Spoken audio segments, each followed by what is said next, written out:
ഒരു ഭർത്താവും ഭാര്യയും എന്ന് പറഞ്ഞ പടച്ചോൻ സിംഹാസനത്തിൽ എഴുതി വെച്ചൊരു ബന്ധ. അള്ളാഹു പറഞ്ഞൊരു ബന്ധ, വമിൻ ആയാതിഹി അൻ ഖലഖലകും മിൻ അൻഫുസികും അസ്വാജാ ലിതസ്കുനൂ ഇലൈഹാ വജഅല ബൈനകും മവദ്ദതൻ വറഹ്മാ. നിന്റെ പെണ്ണിനെ പടച്ചോൻ ഇന്ത്യയിലേക്ക് എഴുതി വെച്ചത് അള്ളാന്റെ സിംഹാസനത്തോട് ചേർത്ത് നിർത്തിയ. അതുകൊണ്ട് തന്നെ പടച്ചോൻ എനിക്ക് ഏൽപ്പിച്ചു തന്ന ആ പെണ്ണിനെ മരണം വരെ സന്തോഷത്തോടു കൂടി കൊണ്ടടക്കാന്നുള്ളത് പടച്ചോൻ ഇന്നെ ഏൽപ്പിച്ച ബാധ്യതയാ, കടമയാ. അല്ലാണ്ട് ഓളെ വാപ്പിനിക്ക് തന്ന മുതലിന്റെ പവറല്ല, ഓളെ സൗന്ദര്യം കൊണ്ടുമല്ല, മറിച്ച് ഏതെങ്കിലും നിലക്കുള്ള ദുനിയാവിലെ പവറും പത്രാസും കൊണ്ടുമല്ല. നിങ്ങൾ ചിന്തിച്ചു നോക്കിയിട്ടുണ്ടോ സഹോദരങ്ങളെ? നമ്മൾ മരിക്കുന്നത് എപ്പോഴാണെന്നറിയോ? നമ്മളെ ശ്വാസം നിലയ്ക്കുമ്പോഴല്ല. നമ്മൾ മരിക്കുന്നത് നമ്മൾ ശ്വാസം നിലച്ച് മരിക്കുമ്പോഴല്ല. ഭർത്താക്കന്മാരോടാ ഞാൻ പറയുന്നത്.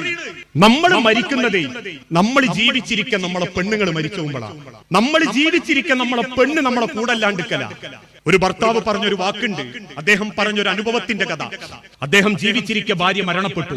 അദ്ദേഹം പറയാണ്, ഞങ്ങൾ ഒരുപാട് കൊല്ലം ഒരുമിച്ച് ജീവിച്ചതുകൊണ്ടാവാം അവള് മരിച്ചത് വലിയ സങ്കടമായിട്ട് എനിക്ക് തോന്നുന്നില്ല. അവളുടെ മയ്യത്തിന്റെ എല്ലാ കാര്യങ്ങളും കഴിഞ്ഞു. ഒരാഴ്ച വീട്ടിൽ കുടുംബക്കാരൊക്കെ നിറഞ്ഞു നിന്നു, എല്ലാരും പോയി. അവസാനം 1-2 മാസം കഴിഞ്ഞു. ഞാൻ രാത്രി കിടക്കുമ്പോ എനിക്ക് വല്ലാത്തൊരു നെഞ്ചരിച്ചിൽ. ഞാൻ ആ നെഞ്ചിങ്ങനെ തടവിയിട്ട് പറഞ്ഞു, ആമിനോ ലേശം വെള്ളം വേണ്ടിയിരുന്നു. 3 തവണ ഞാൻ വിളിച്ചു, ആമിന. പക്ഷെ തൊട്ടടുത്ത് ഞാൻ പരതി നോക്കിയപ്പോഴാണ് എനിക്ക് മനസ്സിലായത് മരിച്ചത് ആമിനയല്ല, ഞാനാണ്. കാരണം എനിക്ക് വെള്ളം തരാൻ ആമിന അവിടെ ഇല്ല. അവസാനം എങ്ങനെയൊക്കെയോ ഞാൻ പിടിച്ച് ആ ഇരുട്ടത്ത് ഞാൻ ഡൈനിങ് ഹാളിൽ ചെന്നു. കാരണം എന്റെ ആമിനാക്കൊരു സ്വഭാവമുണ്ട്, എന്നും കുറച്ച് കൂജയിൽ വെള്ളം എടുത്തേക്കും. രാത്രി ഒരു കുഴക്ക് വന്നാ പോയി കുടിക്കാൻ. ഞാൻ ആ കൂജ എടുത്തു നോക്കുമ്പം അതിലൊരു തുള്ളി വെള്ളമല്ല. എനിക്ക് മനസ്സിലായി മരിച്ചത് ആമിനയല്ല, ഞാനാ. മരിച്ചത് ആമിനയല്ല, ഞാനാന്ന് എനിക്ക് മനസ്സിലായി. അവസാനം മോന്റെ വാതിലിന് ഞാൻ മുട്ടി. പല തവണ ഞാൻ മുട്ടിയപ്പം അവസാനം വാതിൽ തുറന്ന് മുടി വാരി കെട്ടുന്ന ആ പെണ്ണും എന്റെ മോനും പറഞ്ഞു, വയസ്സാം കാലത്ത് വാപ്പക്ക് ഉറക്കമില്ലേ?